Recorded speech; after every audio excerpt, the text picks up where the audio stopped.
Hello reception, it's me Mrs Sarfraz here, and we're going to read another story. Today we have Zog and the Flying Doctors.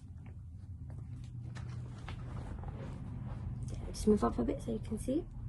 Meet the Flying Doctors, a dragon, a knight and a girl. Their names are Gagabout the Great and Zog and Princess Pearl. Pearl gives people medicine and pills and vaccinations, and Gagabout is expert at performing operations. Zog is good at flying, though not quite so good at landing, but Gagabout and Princess Pearl are always understanding.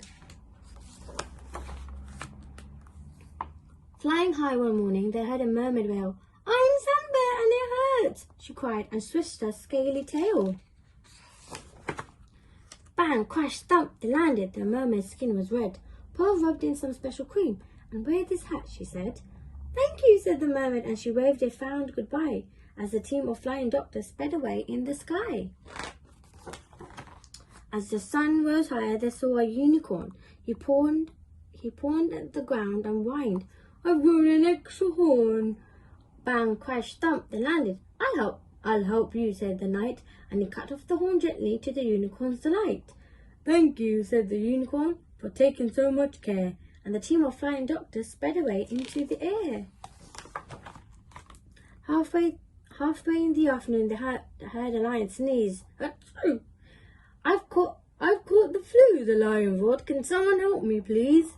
Bang, crash, thump, they landed, and Pearl said, "Take this pill and do keep warm. That's terribly important when you're ill."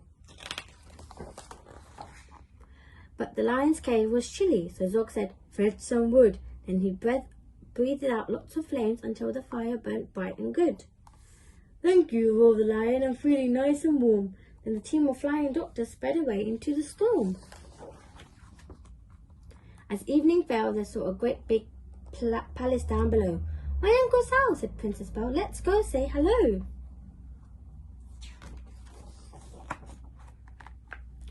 Bang, crash, thump, they landed. Pearl's uncle was the king. He didn't say hello. Instead, he said, "You naughty thing. Where have you been?" he thundered. "You look an awful mess. What's happened to your crown, and where's your pretty frilly dress?" "But uncle, can't you see I'm a doctor now?" said Pearl. The king replied, "Princesses can't be doctors, you silly girl." He told his men to seize her and lock her up inside. Princess Pearl was furious. She stamped and stormed and cried. Weeks went by, and Princess Pearl spent many weary hours sewing pretty cushions and arranging pretty flowers. The others tried to rescue her with all their mighty and main, but they simply couldn't manage, with all their efforts were in vain. The king grew worse. His head was sore, his arms and legs felt weak, his skin had turned bright orange, and he found it hard to speak.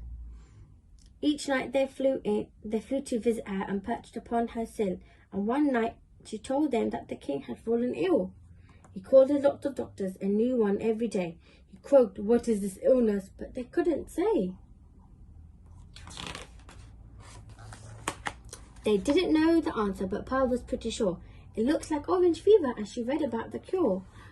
Grated horn of a unicorn, a mighty lion sneeze, some mermaid scales, a little slime, and half a pound of cheese. She told the others what to get. "And do be very quick. My uncle could be dying. He looks extremely sick." Away flew Zog and Gagabout. They reached the lion's den. Bang, crash, they landed. He sneezed and he leaped for them, and they flew back to the forest, where the grateful unicorn was very pleased to give them his unwanted scorn of horn. Back to the mermaid's rock they flew. She gently gave them some scales, and her sea snail friends allowed them to collect their slimy trails. Zog said, "I'm exhausted," and he flew and flew until bang, crash, thump, he landed on the bedroom windowsill. Princess Pearl said, "Thank you for the scales, the slime, the sneeze, and the horn," which then she grated up with half a pound of cheese. She tiptoed into her uncle's room. The king lay in his bed. She held a spoonful to his mouth. "Open wide," she said. After just one spoonful, her uncle felt much stronger, and after spoonful 2, he wasn't orange much longer. After spoonful 3, the king was dancing with delight. "Princesses can be doctors, you are absolutely right. I'm sorry I locked you up. Of course you must go free, but do come back to visit me and bring your friends to tea." Hooray! Cried Pearl, and out she ran to join the other two. And then off into the sunset they sped the Flying Doctor crew. The end. Well, reception, I really hope you enjoyed that story. Can you please think of other people that help us? Maybe it can be someone in your family, or it can be someone at school, or maybe a friend. But have a think about different people that help us, and please let me know. Stay safe and stay happy. Bye.